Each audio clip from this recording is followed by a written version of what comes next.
여러분 안녕하십니까. 노동일입니다. 문재인 대통령이 신년사와 기자회견을 통해 남북관계 개선 의지를 분명히 한 가운데 당정이 대북 개별 관광 추진 계획을 밝히며 독자적인 남북 협력 공간을 넓혀나가기 위해 힘쓰고 있습니다. 그러나 여전히 묵묵부답인 북한의 응답을 끌어내야 하고 대북 제재를 앞세우는 미국과의 한미동맹 균열 우려도 불식해야 한다는 점에서 새해 남북관계 어느 것 하나 녹록한 것이 없는데요. 이제 곧 시작되는 설 연휴 남북관계 과제와 정치권 현안들 여야 중진 의원 두 분 모시고 깊이 있게 논의해 보겠습니다. 새해 들어 정부가 남북관계 개선 의지를 강조하며 북한 개별 관광을 추진하는 등 대북 제재 우회로 구축에 박차를 가하고 있습니다. 북미 관계 대화의 교착 상태와 맞물리면서 남북 관계도 어려움을 겪고는 있지만 그러나 대화를 통해서 협력을 열려나가려는 그런 노력들은 지금도 지속되고 있고 북미 비핵화 협상이 이렇다 할 진전을 보지 못하는 상황에서 우선순위에서 밀린 남북관계를 이대로 방치해선 안 된다는 확고한 의지를 표명한 것인데 여야의 입장은 극명히 엇갈리고 있습니다. 남북대화가 무르익은 다음에 북미 관계도 개선되어 왔던 것이 역사적인 경험입니다. 정부는 더 과감하게 남북대화 재개에 직접 행동에 나서야 합니다. 이 와중에 문재인 정권 북한에 돈 갖다 줄 궁리만 하고 있습니다. 어떻게든 대북 제재를 풀어보려다가 안 되니까 개별 관광 추진이라고 하는 꼼수를 꺼낸 것입니다. 대북 제재를 앞세우는 미국과의 협력 문제도 쟁점으로 떠올랐습니다.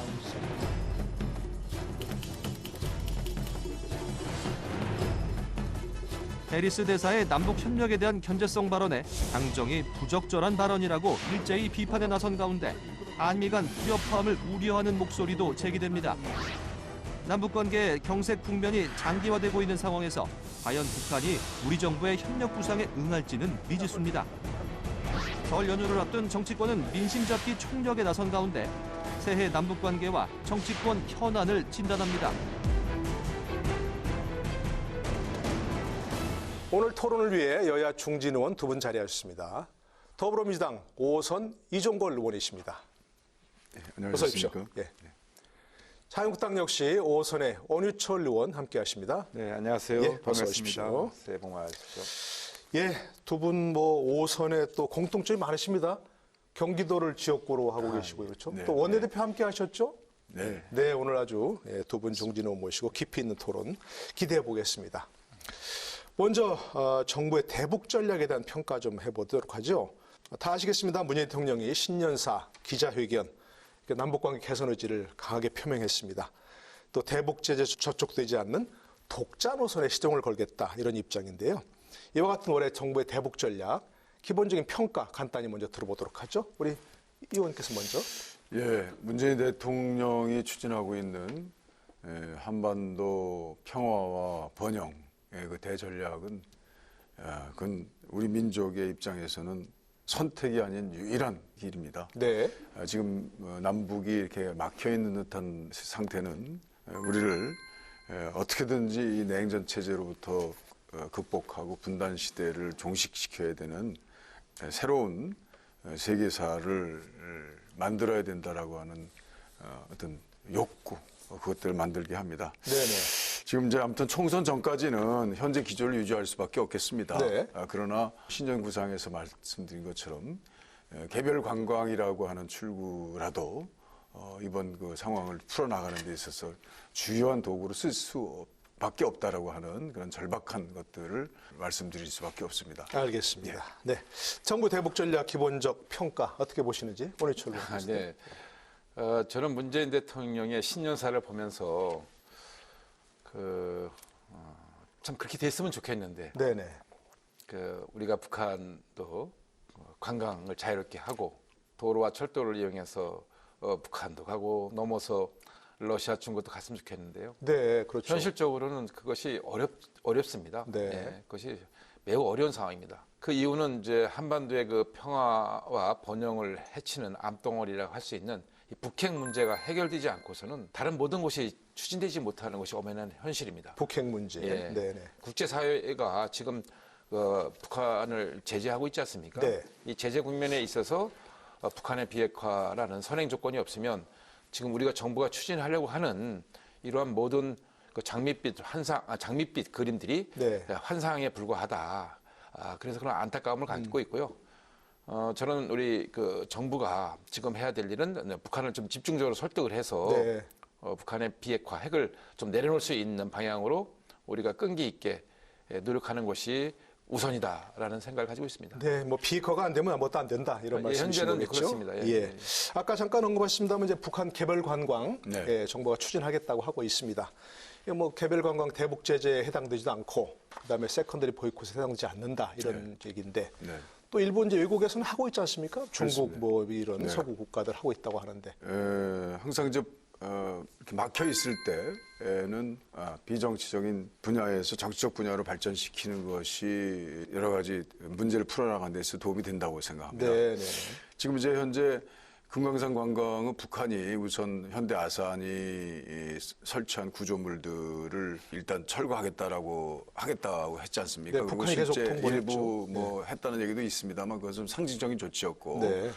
좀 뭔가 그에 대해서 어떤 저희들의 입장이 좀 필요한 대목입니다. 그래서 그 답변을 줌으로써 네.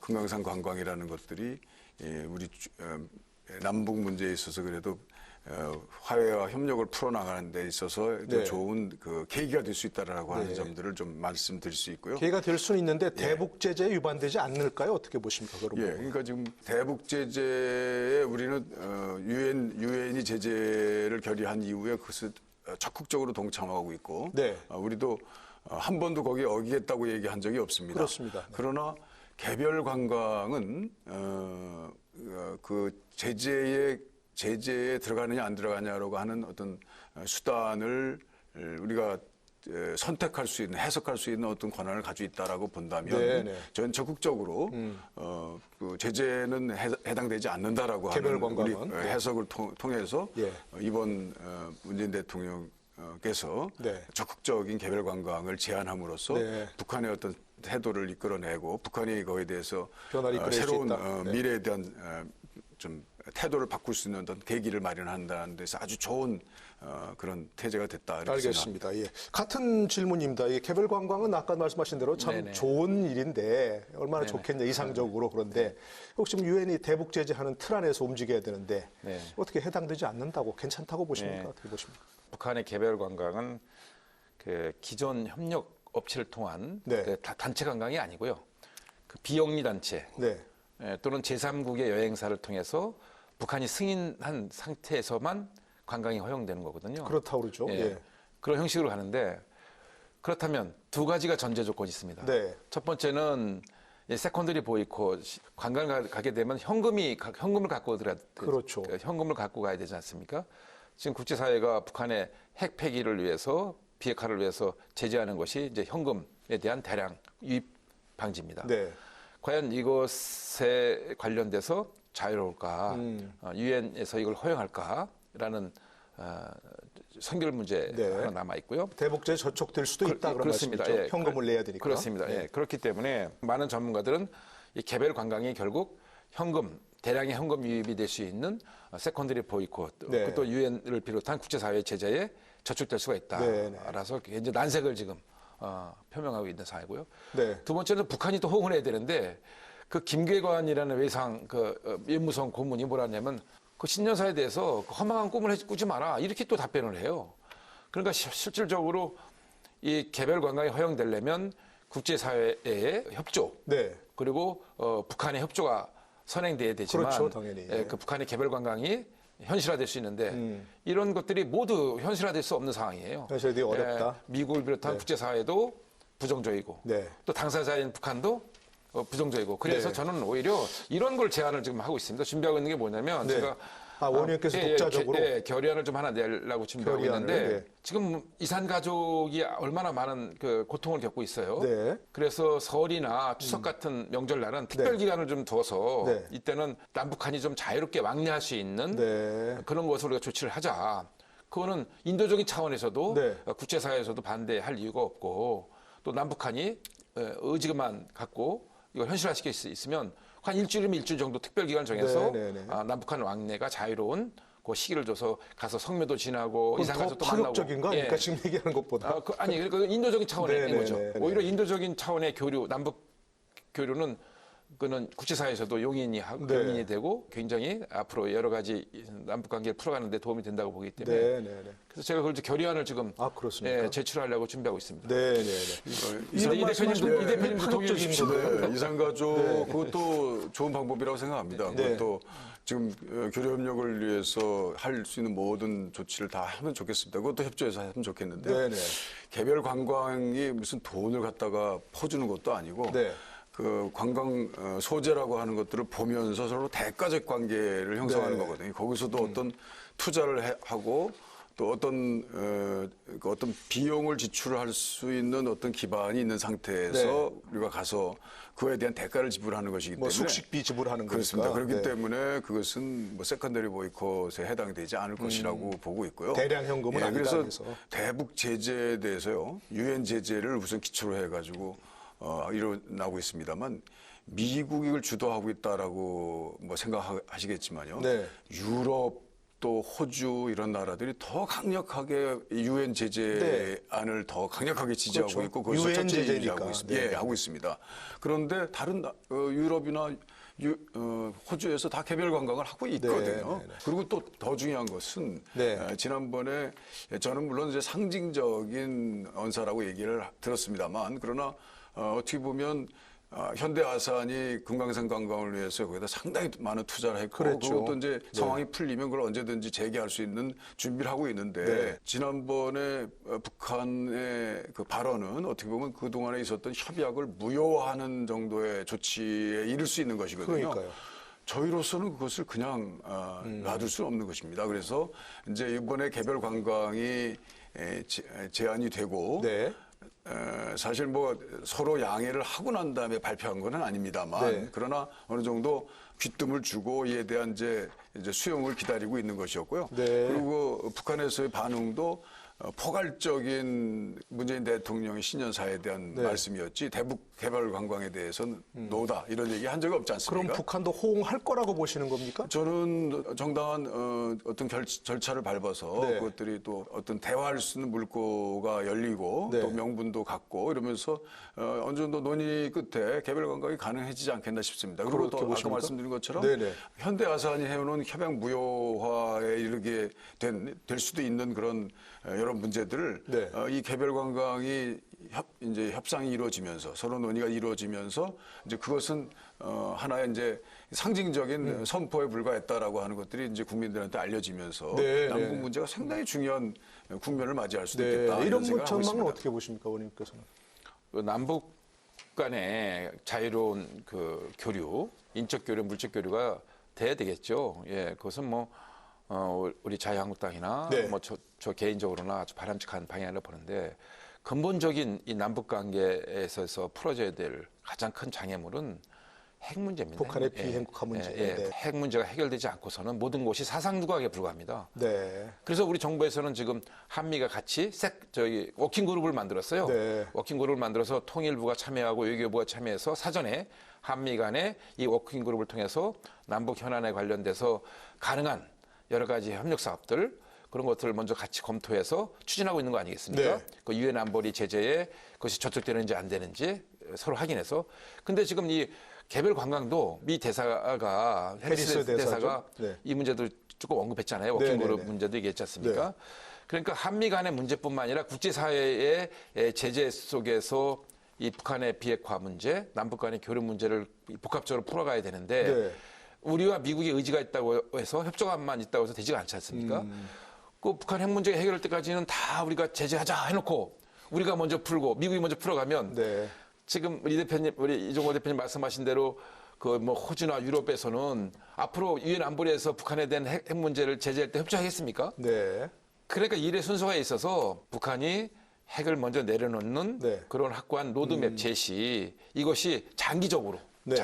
남북한이 같이 함께 협력의 길로 또 공동 번영의 길을 나갈 수 있는 첫걸음이다 이렇게 말씀드릴 수가 있습니다. 말씀 맞습니다. 근데 지금 현재는 이제 마지막 하노이 딜에서 트럼프 대통령이 사실 엔드 스테이트, 그러니까 마지막 기획의 최종 목표가 뭐냐, 그거부터 확 얘기하는 그 과정에서 김정은이 두 이제 주체 간에 이제 말이 꼬이기 시작해서 노딜 상태가 지금 상당히 오래 가고 있어요. 실무급 회담도 이루어지지 않고 고위급 회담은 아예 지금 제안을 했습니다만 이루어지지 않고 심지어는 비건 대표가 갔다가 아무도 못 만나고 오는 그런 일이 있지 않겠습니까? 지금 적극적으로 미국이 그런 비핵에 대해서 논의하고 있어요. 그런데 지금 그 노딜 상태가 몇 달 동안 이렇게 지속될 때 우리 국정 그리고 한반도 평화 번영의 대전략을 추진하고 있는 우리 정부 문재인 대통령으로서는 이런 중요한 문제, 얘기하신 이산가족도 굉장히 중요하다고 생각하는데요. 이 금강산 관광에 대한 그 현대 아산의 어떤 입장의 태도, 김정은의 좀 폭탄 선언 같은 어떤 상징적인 조치, 그것에 대해서 국민들에게 안심을 드리고 앞으로의 미래에 대해서 그것들이 성과를 조금씩 내므로써 틈바구가 이루어지면서 서로 한미 간의 비핵 문제도 이제 돌파구가 열릴 것이다라고 하는 그런 거대한 전략을 가지고 이 개별 관광을 추진했다. 그러니까 우리가 작은 것이라도 시작해야 뭔가 물꼬가 튈 수 있다 그런 말씀이신 거겠죠? 그렇게 봐셔야 어떻습니까? 이제 지금 말씀하신 대로 비핵화 문제가 좀 북미 협상에서 핵심 의제였는데 어그러졌지 않습니까? 근데 앞으로 이게 가능성이 있을까? 북미 협상이 재개되고 뭔가 좀 될까요? 지금 북한에서는 오히려 지금 관측했습니다. 리선권을 외무상으로 임명한 게 뭔가 강경 채워 나가려는 그런 신호 아니냐? 그렇습니다. 이런 얘기까지도 관측이 있는데 그걸 어떻게 보십니까? 그러니까 이제 2차 하노이 회담, 그 미북 간의 마지막 정상회담이라고 사실 봐야겠죠. 앞으로 있을지 모르지만 어쨌든 지금까지는. 현재까지는. 근데 그때 김정은의 스몰 딜, 트럼프의 빅 딜이 교집합을 전혀 찾지 못하고 노딜을 된 거죠. 그래서 이제 어떻게 앞으로 이제 이랬던 그러면서 그 이후에 김정은 위원장은 2019년 말까지 이 비핵화에 대한 회담의 진전이 없으면 새로운 길을 가겠다. 그 새로운 길로 가는 과정 속에서 이번에 내세운 것이 바로 이성권입니다.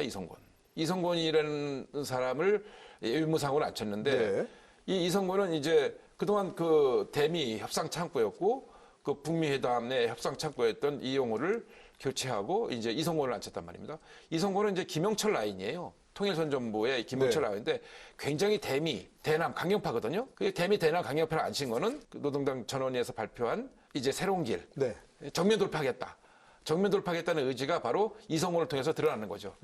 그 정면 돌파는 의기했다는 게 두 가지입니다. 뭐냐면 하나는 자력갱생하겠다는 거고, 또 하나는 자유적 국방력을 강화하겠다는 거거든요. 그러니까 자력갱생하겠다는 것은 이제 경제 얘기라는 거고요. 자유적 국방력은 핵을 얘기하는 겁니다. 그러니까 핵과 경제라는 이 병진 정책을 2013년에 처음으로 김정은이 노동당 그 전원위에서 발표를 했는데 이것이 다시 돌아가겠다는 얘기는 이제 미국하고 더 이상 협상을 안 하고 새로운 길이라는 것은 이성권 같은 사람을 잠깐 내세워서 이제 대미, 대남 더 이상 협상 안 하겠다. 우리는 이제 핵을 갖고 경제도 자력경쟁해서 그냥 자립경제하겠다. 이런 메시지를 지금 보내고 있어서 2020년 들어서 지금 나타나고 있는 여러 가지 조짐들이 우리한테는 별로 이렇게 썩 좋은 것만 아니다. 더 강경체화할 그러니까 것이다. 저는 매우 걱정을 지금 하고 있는 상황입니다. 어떻습니까? 리성권님 말씀하십니다. 지금 이용호 그 체제에서 이제 이성권 체제는 제가 볼 때는 이성권은 사실 미지 인물입니다.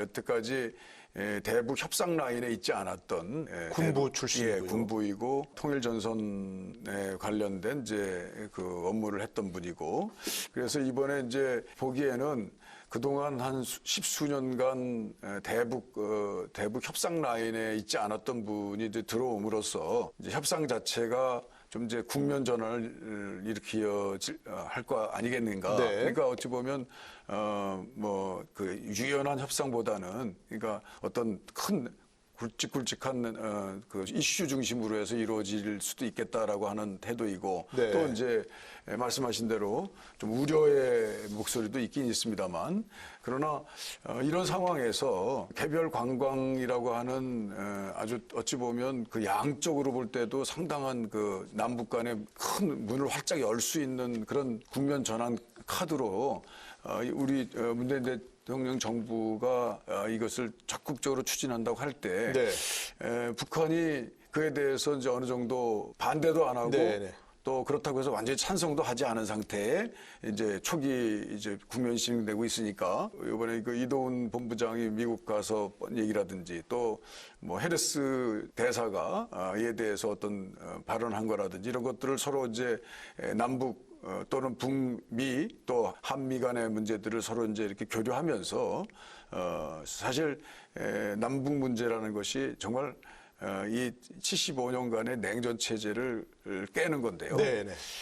이게 일거에 깨진다는 것은 정말 기대하기도 네, 어렵고 네. 상상할 수도 알겠습니다. 없습니다. 그러니까 이 문제들을 또 이렇게 좀 수준 높게 이렇게 핸들링해 가면서 초기를 좀 만들어 나가면 네. 저는 충분히 이 문제들을 풀어 나갈 수 있을 것 같다. 이 김정은 위원장이 하고 있는 저 태도에 대해서 저희들은 이미 지난번 싱가포르 또 하노이 회담에서 본인이 북미 간에 진행하고자 했던 비핵에 대한 어떤 단계적 목표, 그 목표를 한 번에 다 그것도 완전히 이걸 거둬들일 수는 없을 것이다. 네. 이미 간 거는 가는 것이고 함부로 유턴할 수 없는 것이고 다만 그 조정 시기가 네. 우리 서로의 어떤 지혜로운 방식에 의해서 이것들을 잘 극복하는 방법으로 해 나가는 것이 좋겠다. 저는 그렇게 알겠습니다. 생각을 합니다. 예. 아까 잠깐 언급하셨습니다만 이제 해리스 미 대사, 이 좀 발언이 논란입니다. 그렇죠? 예. 아까 이제 워킹그룹 얘기하셨는데 우리 정부가 이제 대북 제재를 회피할 수 있는 어떤 그 개별 관광 얘기를 하니까 한미 워킹그룹에서 논의해야 한다 이렇게 얘기했는데 그에 대해서 또 뭐 청와대 통일부 또 일부 여권에서 그냥 부적절하다는 뭐 그런 논란도 있고 비판도 있고 비난도 있고 그렇습니다. 그런 부분은 어떻게 보시는지요? 해리스 대사가 한미동맹 전체를 대신한다고 할 수 없겠죠. 뭐 대사는 대사죠. 네. 그분의 뭐 생각이 있고 판단이 있을 수 있다고 보고 있고요. 다만 이제 그 현재 남북 관계를 풀어가는 데 있어서 한미 간에 동맹 차원에서 협조하고 또 특히 비핵화 협상을 하는 과정 속에서 긴밀한 그 협조가 필요하지 않겠습니까? 현실적으로. 네. 그런 차원에서 대사가 이제 얘기했다고 보고 있고요. 다만 이제 말하는 그 수준 정도는 우리 국민들의 정서를 고려해서 얘기를 해야 된다. 저는 이렇게 보고 있습니다. 네. 근데 현실적으로 이제 한미 동맹은 사실 뭐 70년 동안 그 한반도의 평화와 번영을 사실 지켜왔고 또 그 우호적으로 대한민국이 북핵 위협에서 그 안전장치를 가면서 경제적으로 풍요롭게 발전해 나갈 수 있도록 뒷받침한 것이 한미동맹임을 우리가 부인할 수 없습니다. 또 네. 동북아의 평화와 안정을 굉장히 기여하는 데도 이제 뭐 기여했다고 보고 있고요. 다만 최근에 들어서 이 방위비 협상과 같은 거 보면 네. 너무 트럼프 대통령이 이제 아메리카 퍼스트 입장에서 합리적이지 못한 상당 부분을 그 요구하고 있고 그래서 우리를 불편하게 하고 있는데 그 예를 들어서 방위비 같은 것도 그것이 합리적인 요구라든가 네. 그러면은 얼마든지 이제 우리 대한민국도 협조해서 같이 동등한 자격으로 또 동맹 차원에서 같이 협조할 수 있는데 이것이 무조건 그냥 아메리카 퍼스트라는 입장에서만 보면 곤란하다. 그래서 저는 국회에서 계속 얘기하는 것이 한미 동맹, 특히 방위비 협상과 관련돼서는 아메리카 퍼스트 하면 안 된다. 네. 또 코리아 퍼스트도 안 된다. 그 한미 동맹의 상징이라고 할 수 있는 위고 투게더. 함께 갑시다라는 네. 정신으로 가고 또 주한미군이라는 것이 용병이 아니지 않느냐. 자유민주주의와 인권이라는 인류의 보편적인 가치를 같이 지키기 위해서 6.25도 같이 치러낸 혈맹인데 그런 차원에서 우리가 접근해야 된다라고 네. 얘기하고 있습니다. 그래서 해리스 알겠습니다. 대사 얘기도 네. 저는 결국은 그런 한미동맹이 훼손되지 않는 차원에서 앞으로 대사도 이제 그런 걸 여러 가지 감안해서 네. 발언해야 되고 우리도 그런 걸 감안해서 또 대응도 하고 해야 된다 네. 생각했습니다. 일부에서는 특히 이제 뭐 일부 네. 민주당 의원 가운데서는 뭐 대사가 총독이냐 네. 이런 거 비난성 발언까지 나오고 그랬는데 네. 해리스 대사의 언급과 또 뭐 우리 정부의 대응, 또 뭐 여권의 대응 어떻게 보시는지? 네. 까지 대사가 이제 이런 문제에 관해서 이렇게 발언하고 접근하는 태도에 대해서는 좀 많이 나갔다 이렇게 생각을 했습니다. 저도요. 해리스 대사가 이제 군 출신으로 좀 온건한 군의 그 입장을 가지고 계신 분이라고 생각했는데 실제 문재인 정부가 철저히 북한에 대한 유엔 제재의 그 입장을 유지하고 있고 미국과 약속한 제재 범위도 철저히 지키면서 저는 국민적 안정을 도모하고 있다고 생각합니다. 그러나 그 개별적인 어떤 행위, 어떤 정책이 이것이 제재에 들어가냐 안 들어가느냐 포함하느냐 안 하느냐라고 하는 해석권은 대한민국 정부에 있다고 봐야죠. 네. 그런데 이제 해리스 대사는 마치 그 해석도 그 한미 워킹그룹이나 이런 데서 미리 서로 논의해서 그 결정을 따라야 된다라고 하는 취지로 하면서 어떤 표현상의 문제가 있었던 것 같아요. 그래서 그거는 저희들이 생각하고 있는 것과는 거리가 있다. 네. 이제 그러나 네. 이제 저는 본 뜻은 그런 건 아니라고 생각하고요. 미리 뭐 미국과 먼저 논의하고 이런 것들은 충분히 가능해야 되겠죠. 네. 예, 근데 그런 절차를 통해서 저는 이번에 지적된 것이 저희들의 어떤 뭐 하나의 가이드라인이라기보다는 표현상의 오해에서 나왔다고 보고 네, 이 개별 관광이라고 하는 지금 꽉 막힌 북미문 또 우리 대한민국과 북한과의 관계에 있어서 이거를 풀어나갈 수 있는 좀 아주 중요한 돌파구가 된다면 이것들을 그렇게 표현상의 문제로 예민하게 서로 대응할 것이 아니라 네네. 아주 좀 더 화통하게 믿는 신뢰자 당사자로서 풀어나가야 되겠다 이런 생각하고 있습니다. 네. 자, 또 한 가지 이제 외교 이슈가 호르무즈 파병 얘기입니다. 그렇죠? 아주 핫한 얘기인데 이제 국방위원장도 하셨으니까 관심 갖고 보셨을 것 같습니다. 그렇죠? 네네. 예. 미국의 요청에 응한 것 같습니다. 그렇죠? 그런 파병해달라고. 그러나 또 이란도 관계를 하지 않을 수 없으니까 우리가 미국과 연합하는 게 아니고 독자적으로 파병하겠다. 우리 이미 그쪽에 가 있는, 그 근처에 가 있는 청해부대를 작전구역을 넓히겠다. 이런 얘기입니다. 어떻습니까? 잘한 결정이라고 보시는지요? 그리고 또 일부 야권에서는 이렇게 뭐 비준동의 받아야 되는 거 아니냐 이렇게 했는데 함께 좀 말씀해 주시면요. 저는 기본적으로는 잘한 결정이라고 보고 있습니다. 왜냐하면 이제 그 아덴만 그 수역을 우리 청해 부대가 가서 이제 지키고 있는데 우리 대한민국의 많은 그 화물선 수송선들이 아무튼 그쪽 해역을 지나고 있지 않습니까? 네네. 인도양 또 호르무즈, 그다음에 수에즈운까지 가는데 거기서 예전에 많은 그 해적을 만납니다. 네. 이디오피아 옛날에 그 해적들을 만나서 그 우리가 아덴만 작전이라고 해서 그 제압한 적도 있지 않습니까? 우리 그랬었죠. 청해부대가. 네. 그런데 그뿐만 아니라 그 중동 지역에 우리 교민들이 한 2만 5천 명 살고 있고요.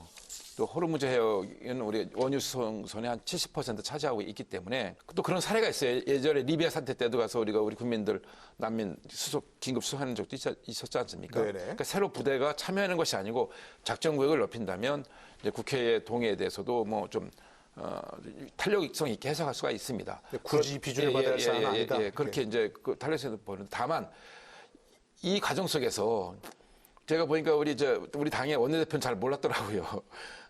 당의 원내대표는 잘 몰랐어요. 네네네. 그런 거는 사전 사전에 결정한 사실을, 그런 사실에 대해서 정부가 뭐 다 원내대표도 해보셨지만 이종걸 의원님 원내대표도 해보셨고 했지만 그 서로 협조도 구하고 사전에 논의했으면 더 좋았을지 않았을까. 그런 대목은 매우 아쉽죠. 그래서 우리 문재인 정부가 이런 거 보아도 참 너무 일방통행한다. 네. 독주한다. 야당을 정말 무시한다. 이런 생각을 갖지 않을 수가 없고 비판하지 않을 수가 없어요. 네. 그거 뭐 힘들지 않지 않습니까? 그 야당 대표나 원내대표한테 이번에 호르무즈 해역에 그 파병을 하는 것이 아니고 청해부대의 작전구역을 넓혀서 우리 교민들의 안전도 담보하고 또 지금 미국하고 여러 가지 미국의 요청도 있는데 그것도 저희가 일부 수용하면서 또 이란의 입장도 또 헤아려서 할 수밖에 없다. 물론 미국과 이란을 양쪽 다 충분히 충족시키지 못하지만 미국의 파병 요청에 대해서도 우리가 독자적으로 지금 가는 거거든요. 네. 이번에 같이 그 팀의 구성원으로 가는 게 아니라 독자 작전 수행입니다.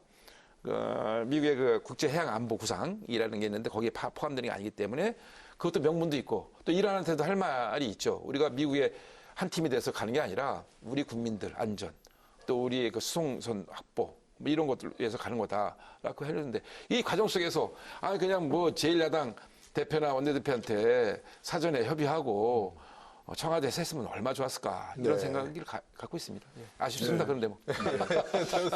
진작 좀 제1야당에 귀좀 그러기만 하고 진작 좀 하면 왔으면 좋지 않느냐. 좋겠습니다. 원해철 대표님께서 기본적으로 이거에 대해서 잘했다라고 하는 것에 대해서 아주 고맙습니다. 이거 역시 국방 외교의 전문가시기 때문에 네네. 예, 그 문제에 대해서 이렇게 넓게 보시는 것 같아요.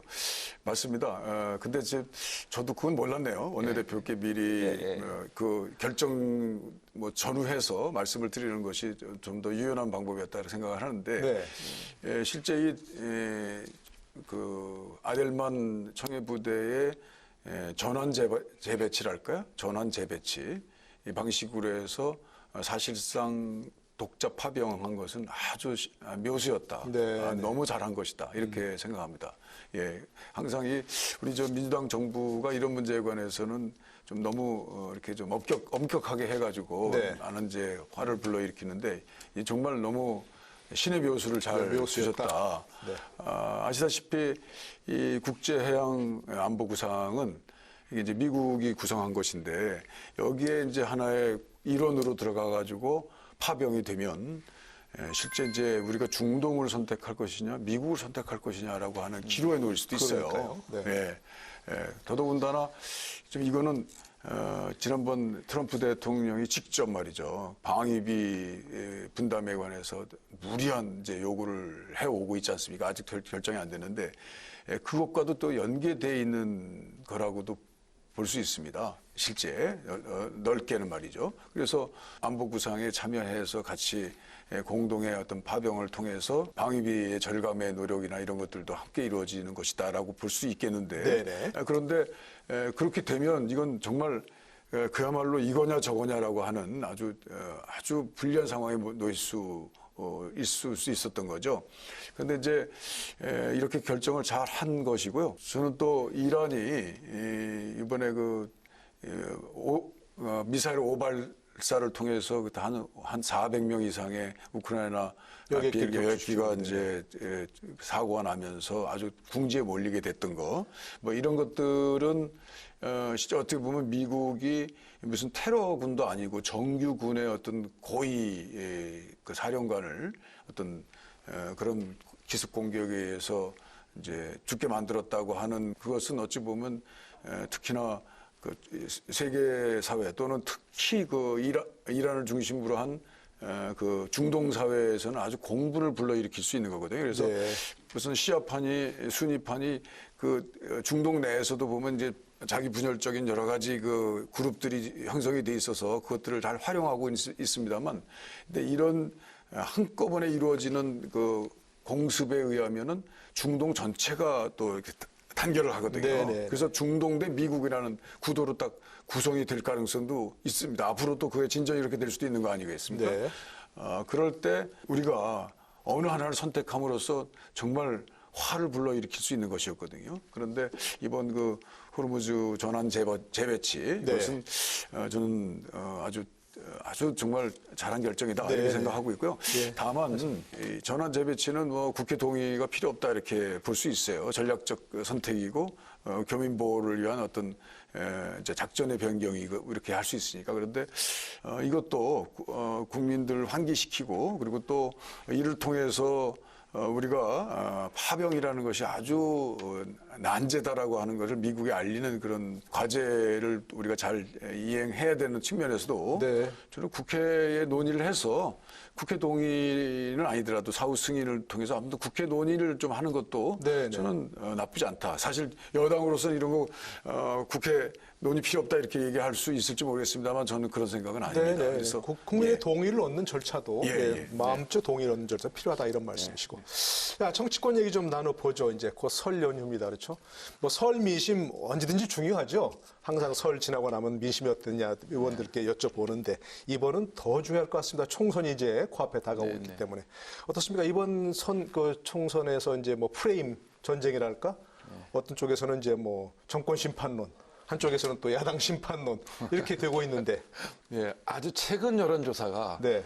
그 문재인 대통령이 잘하고 있다, 못하고 있다라는 퍼센티지 보니까 잘못하고 있다가 조금 더 많더라고요. 네. 그래서 저는 이번 총선은 문재인 정권 심판, 그리고 야당 심판이라는 게 어디 있습니까? 야당이 뭐 국정 운영을 하는 것도 아니고, 심판하면은 현 정부에 대한 평가를 하면서 잘했으면 잘한 거고 못했으면 못한 것이, 야당은 그 비판하고 견제하는 게 기능인데, 네. 그걸 갖다가 그 야당 심판이라는 것은 전 처음 들어봐요, 솔직히. 근데 아무튼 그래서 저는 이번 총선의 그 민심은 그 현 정권에 대한 심판이 틀림없이 우세로 나타날 거다. 네. 지금 현실적으로 많은 국민들을 요즘에 만나고 있습니다. 지역 주민들을 만나고 있는데요. 설 밑에 다 장사가 안 된다고 힘들어하세요. 네. 경제가 어렵다고 하십니다. 실제로 OECD 국가 중에서 우리가 성장률이 계속 뭐 경제는 수치로 나타나는 거니까 계속 뭐 최하위권에 머물러 있지 않습니까? 근데 그것이 단순히 수치뿐만 아니라 현장에서 만나는 국민들의 목소리가 다 힘들답니다. 네. 그래서 경제는 완전히 실패고 민생은 실패다. 저는 문재인 정부의 경제 실패에 따른 민생 지금 파탄에 대해서 네. 야당 의원으로 비판을 하지 않을 수가 없고요. 반드시 이번 총선에서 이 민생 파탄, 경제 파탄에 대한 책임을 국민들이 물어주실 거다라고 네. 저는 그렇게 생각하고 있습니다. 근데 뭐 반론이 있으실 것 같습니다, 분명히. 예, 뭐 진연이 됐죠. 그래서 우선 이제 검찰 개혁을 통해서 권력 구조의 아주 반민주적 틀을 깨고, 그리고 또 정치 개혁을 통해서 비례 원칙을 어느 정도 받아들인, 그리고 그걸 극소화했잖아요. 자유한국당도 크게 불만이 없을 정도의 내용으로 이제 연동형을 이제 이번에 처음으로 이제 실험해 볼 수 있는 이제 그런 이제 계기가 되는 총선거인데요. 그 과정에서 자유한국당을 이제 어찌 보면 잘 대우를 못 해드렸긴 합니다만, 4+1이라고 하는 합의 정치, 꼭 양당 제도가 아니더라도 다수당이 만들어진 그 연합 정치, 합의 정치를 통해서 어떤 하나의 목표를, 그것도 그 50년 목표였던 검찰 개혁. 네네. 사실 제가 그 검찰 개혁을 하면서 보니까요.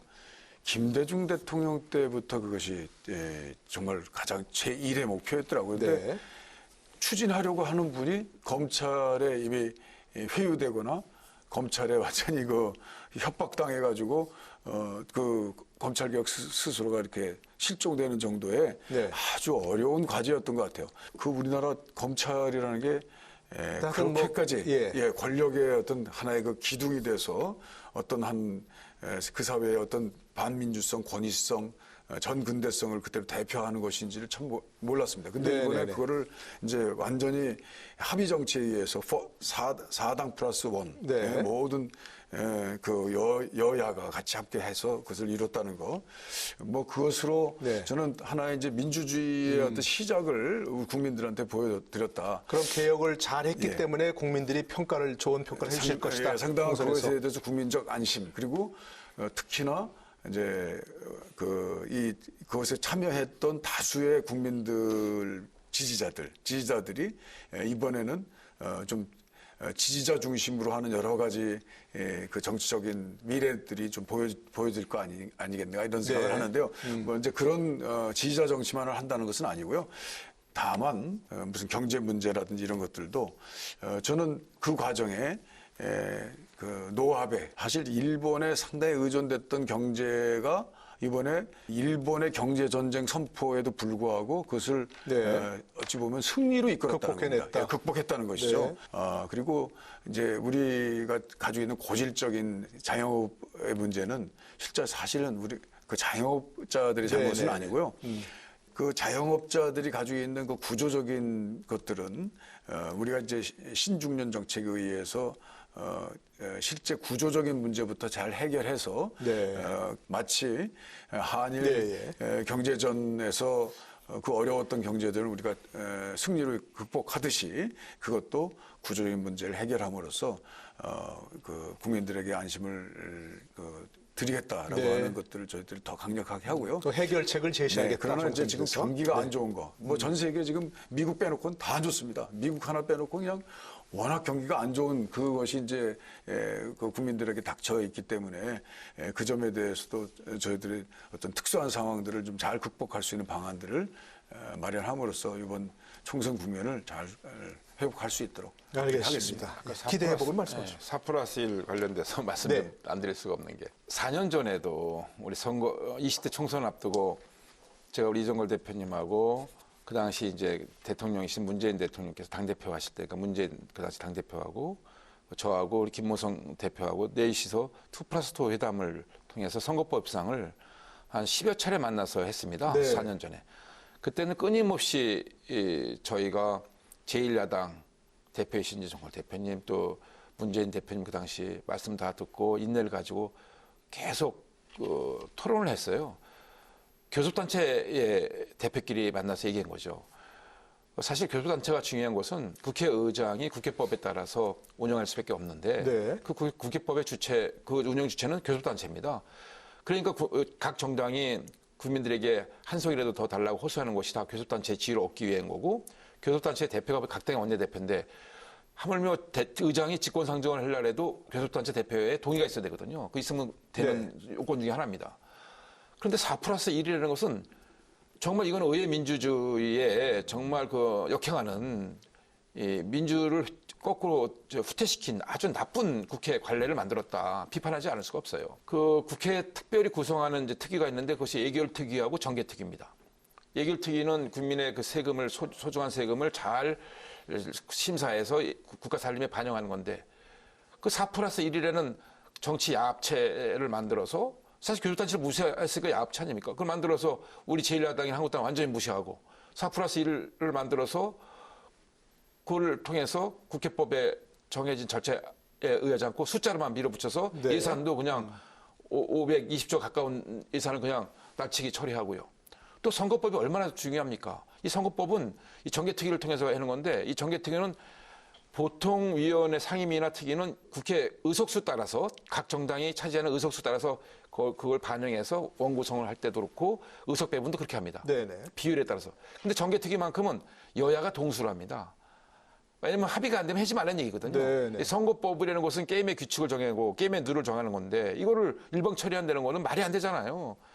근데 그것도 저희 제1야당의 한국당을 무시하고 4+1을 통해서 연동형 비례대표라는 정말 전 세계에서도 찾아보기 힘든 국민들이 정말 이해하기 어려운 그런 선거법을 만들어낸 거 아닙니까? 네. 그래서 우리 한국당 입장에서는 이 법안에 대해서 끝까지 반대했던 것입니다. 아무튼 이 말씀을 드린 이유는 결국 이 문재인 정권이 너무나 이 제1야당을 무시하고 독선과 독주, 심지어는 우리는 폭정을 하고 있다 이렇게 단언할 수밖에 없고 이래서 지금 의회 민주주의가 지금 굉장히 훼손되고 있고 또 자유와 민주가 후퇴되고 있기 때문에 이번 총선을 통해서 반드시 우리 자유한국당은 문재인 정권을 심판해서 자유도 회복하고 민주도 회복하는 이런 길을 우리가 반드시 열어야겠다라는 그 의지로 임하고 있다는 말씀을 드립니다. 예, 뭐 그런 부분은 국민들께서 유권자 잘 판단하실 거로 생각이 되고요. 자, 지금 이제 뭐 두 번 말씀하셨지만 이번에 처음으로 이제 연동형 비례대표제가 도입이 됩니다. 그렇죠?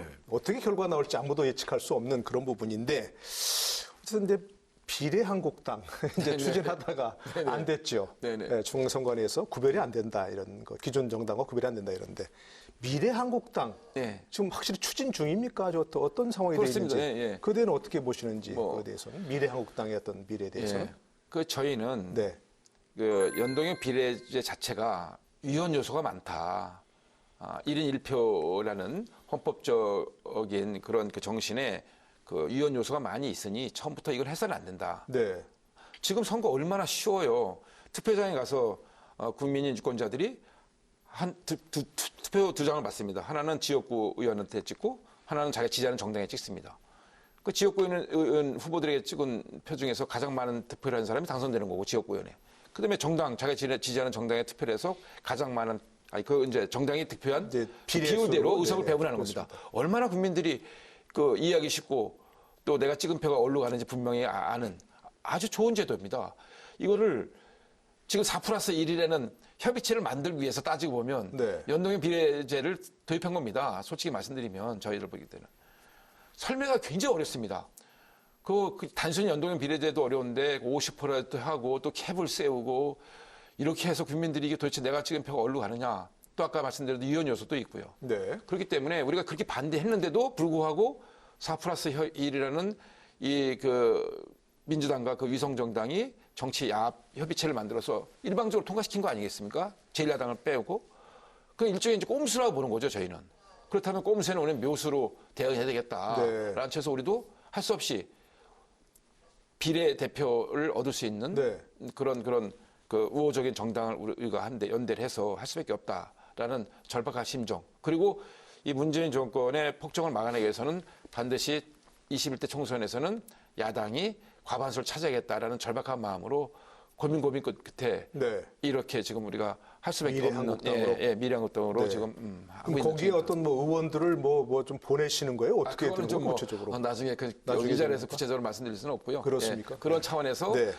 저희가 하지 말라고 그렇게 얘기했는데 한국당을 포함해서 선거법을 합리적으로 좀 결정하자 했는데 우리를 무시하고 일방적으로 저희가 불리한 네. 한국당이 도저히 아무리 득표를 많이 해도 과반수를 못 넘는 이런 제도를 만드는 거잖아요. 선거제도. 네. 그렇다면 우리도 스스로 돌파구를 찾아가야죠.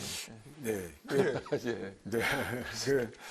뭐 저번에 원내대표 하실 때 같이 김무성 대표와 예. 문재인 당대표, 이제 그때 당시 당대표였죠. 그래서 네 사람이 같이 논의하셨죠. 논의를 열 몇 번 논의한 것 맞습니다. 그래서 어떻게 보면은 뭐 입장이 굉장히 좁혀지기도 하고 될 듯 했지만 결국 아예 한 점의 성과도 못 냈습니다. 네. 그러니까 이제 제가 볼 때는 저희들은 좀 하고자 했던 것이고 자유한국당은 할 의사가 전혀 없었던 거죠. 그러니까 우선 이제 그런 것들이 확인이 된 상태였습니다.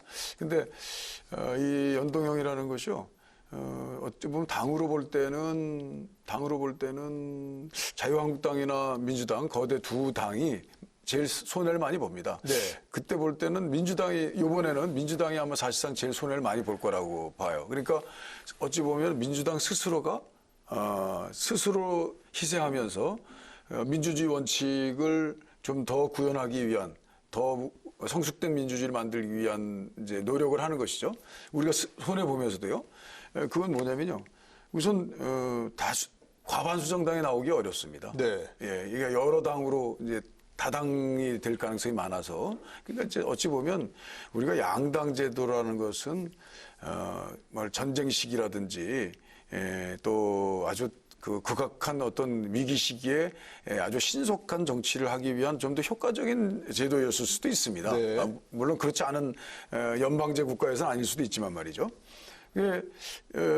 그런데 이제 이게 다당제, 근데 무슨 환경 정당이라든지 또 종교 우리 아주 메이저 종교 정당 정도는 대부분 있지 않습니까? 그리고 노동당이라든지 네. 지금 이제 독일 보면은 노동조합의 중심의 진보당이 이제 그 환경 중심으로 바뀌어 나가고 있어서 이제는 이제 SPD가 다음번에는 이제 녹색당이 더 2당이 될 가능성이 높다라고 뭐 이렇게 얘기를 하던데 어떻든 간에 한 너댓 개 정도의 정당이 국민의 의사를 대변하는 것이 어찌 보면 민주주의에 좀 더 맞다. 네. 왜냐하면 민주당도 그렇고 한국당도 서로 싸우면서 배우면서요. 사실 공천도 잘 못한다고 그러지 않습니까? 네. 또 오히려 당이 문제라고 그러지 않습니까? 그래서 당이 스스로 양당제에서는 국민들의 의사를 그 두 당으로 이렇게 다 흡수하기가 좀 어려운 측면이 있습니다. 그런 이제 다당제를 구현하기 위한 게 선거법이고 이번에 개정된. 그리고 이제 비례 원칙입니다. 네. 비례 원칙은 현재 지금 우리 제도로서는 영남이나 호남에서도요. 네. 한 25%, 35%를 받아도 한 당도 한 석도 못 내지 않습니다. 그러니까 사표가 많아지는 거죠. 네. 그리고 또 우리 단순 다수에 있다면 사표가 나고 그러니까 거의 나를 당선시켜준 국민은 한 4분의 1 정도 됩니다. 4분의 3은 네네. 사표입니다. 4분의 3이 사표예요. 그런데 독일의 경우에는 여러 가지 연동제에 있어서의 좀 비판 점이 있다고 하더라도 국민이 원하는 의원을 그때그때 바꿔준다는 것이죠. 알겠습니다. 그래가지고 거의 사표가 사표가 거의 없습니다. 그러니까 사표가 없다는 거는 국민의 의사대로 국회의원을 뽑아준다는 얘기 아니겠습니까? 그 미래한국당은 어떻게 아까 이제 뭐 꿈에 대한 묘수라고 하셨는데 그걸 그러니까 어떻게 이제 평가하시는지. 그것을 좀 왜곡시키는 거죠. 왜곡시키는 것이라고 국민의 하니까 의사를. 그것은 사실 여기에 참여는 안 했습니다만 4+1에 자유한국당은 빠져 있습니다. 그래서 여기에 참여를 안 했다 하더라도 그러나 다수결에 의해서 이 제도가 만들어졌으면 이 제도를 가장 좋게 구현할 수 있는 그 취지에 네. 같이 동참하는 것이 내가 투표에서 졌다 하더라도 투표에 이긴 사람이 일단은 만든 체제가 그것이 국민 다수의 의사를 반영한 것이니까 그걸 따라주는 것이 그게 다수결에. 민주주의 아니겠습니까? 네. 그러니까 자유한국당이 저렇게 꼼수를 부리는 것은 그거는 이제 민주주의를 역행하는 것입니다. 스스로. 네. 예. 그럼 뭐 묘수라고 얘기하는 것 자체는 좀 말이 좀 지나친 것 같고요. 네, 묘수가 될지 꼼수가 될지는 좀 지켜봐야 할 것 같고요. 어떻습니까? 지금 이제 큰 변수, 보수 통합 아닙니까? 네, 네. 잘 되고 있습니까? 잘 될 것 같습니까? 어떻게 전망은 어떻게 보십니까? 국민들이 원하시기 때문에 네. 잘 되리라 보고 있고요. 또 우리는 이제 보수 통합, 또 야권 통합입니다. 지금 국민들이 강력하게 그 현 정권을 견제를 하기 위해서는 현재 질이 멸렬한 그 야권 구도 가지고는 안 된다. 이런 네. 구도 갖고 안 된다. 그러니 총선을 앞두고 힘을 모아라. 야당이 또 야권이. 그래서 그런 차원에서 국민의 뜻을 저희가 담는 차원에서도 노력하고 있고 보수 통합, 야권 통합. 그 나아서는 그 중도 개혁으로 우리가 전진하는 것에 대해서도 네. 힘을 받아서 잘 될 겁니다. 예. 어떻습니까? 뭐 이종걸 의원 측에서는 보수 통합 어떻게 평가하시는지 간략히 좀 말씀해 주시면. 네. 뭐 그걸 저희들이 볼 때 어떤 정치적인 갈래가 그룹핑이 되고 그러는 거를 그 정치적 상황에 따라서 변화하는 것을 뭐 야합이다 이렇게 정치적 파트너로서 그렇게 얘기하고 싶지는 않습니다. 그러나 이제 항상 좀 인위적인 협상과 인위적인 개편을 통해서 어떤 총선 승리라고 하는 그 좀 객관적인 어찌 보면 누구나 다 해야 될 일이지만 그러나 그것도 가야 될 길이 좀 정당하고 프로세스가 좀 관리된 네. 그 어느 정도 듀 프로세스라는 것이 우리 민주주의 또 하나의 원리 아닙니까? 근데 그걸 다 무시해버리고 일단 승리를 위해서는 야합도 좋고 승리를 위해서는 뭐 통합도 좋고 뭐도 좋고 다 한다라고 한다면 국민들이 그걸 좋아하겠습니까? 그런 네, 것들은 네. 이제 과거 한 20년 전에 있었던 일이고 지금 이제 새로운 정치를 같이 동반해서 만들어 나간다라고 하는 선진 대한민국을 항상 주창해 주셨던 자유한국당이 네. 스스로 이렇게 정당한 절차를 막 무시하면서 목적 중심에 그 욕심 중심으로 가 보이는 것은 우리 네. 국민들이 그렇게 썩 좋아하지 않을 것 같다. 이렇게 생각합니다. 알겠습니다. 네. 그분도 정말 국민들이 어떻게 평가하실지 참 궁금합니다. 총선 결과가. 네, 듣고 싶은 말씀 참 많은데 벌써 마칠 시간이 다 됐습니다. 이 바쁜 가운데 나오셨는데 앞으로의 정치권의 당부, 국민들께 꼭 하고 싶은 말씀 좀 짧게 마무리 발언을 30초씩만 부탁드립니다. 예, 항상 두렵고 항상 죄송합니다. 우리 정치 질서라는 것이 완벽에 가깝게 노력해야 되는데 그거 하지 못하고 항상 이제 상대가 있다 보니까 상대와 서로 이제 부딪히고 그 상대에 대한 서로의 그 전략들을 서로 이제 견눈질하다 보면 그야말로 목표는 산에 가 있고 국민들이 원하는 진정한 대한민국의 민주주의는 어느 한쪽에 가 있을 수 있다라고 하는 그런 두려움을 항상 갖습니다. 더더군다나 또 여당, 다수 여당, 우리도 대통령을 만들어낸 교섭단체로서의 우리 더불어민주당이 그에 대한 무한 책임을 지는 것이다. 국민들을 편의하고 국민들을 편한 세상, 민주주의 세상에 그 질서 있고 합리적인 사회에 서로 그 상처받지 않는 사회에 좀 더 나아가게 하는 그런 모습들을 이번 총선을 통해서 그리고 또 어떤 일이 있더라도 계속 정진해 나갈 것을 약속드리면서 그동안 좀 못한 것에 대해서 거듭 죄송한다는 말씀 올립니다. 네, 원희철 의원의 마무리 발언입니다. 네네. 요즘에 만나시는 시민들마다 하시는 말씀이 정말 어렵다고 말씀하십니다. 정치인들이 좀 정신 차렸으면 좋겠다라는 꾸짖음도 하십니다. 죄송하다는 사과의 말씀부터 드리고요. 저희 야당의 책임도 가볍지 않습니다. 저부터도 무거운 책임감을 가지고 있고요. 아무튼 지금 어려워져 가고 있는 경제 현실, 민생 현장에 대해서 더 분발해서 국민들의 마음을 편안하게 할 수 있도록 최선을 다하겠습니다. 또 이 문재인 정부가 지금 이 외교나 안보, 경제 모든 분야에서 실정을 사실 많이 해서 국민들을 불편하게 하고 비판도 많이 받습니다. 저희 자유한국당이 이 대안세력으로 더욱 노력해서 국민들을 편안하고 또 국민들의 흐뭇한 미소가 저절로 올라오실 수 있도록 최선을 다하겠습니다. 이제 얼마 안 있으면 이제 설날이고 설 연휴가 이제 본격적으로 시작되는데요. 뜻깊은 설날을 맞이해서 모처럼 가족들 모이셔서 행복한 시간 보내시고 설을 맞이해서 새해 복 많이 받으시라는 인사 드리면서 제 마무리 인사 마치도록 하겠습니다. 새해 복 많이 받으십시오. 네, 감사합니다. 오늘 함께해 주신 두 분 의원들 수고 많으셨습니다. 고맙습니다. 예. 2020년은 이미 시작됐지만 진짜 새해는 설이 지나야 시작된다고 하죠.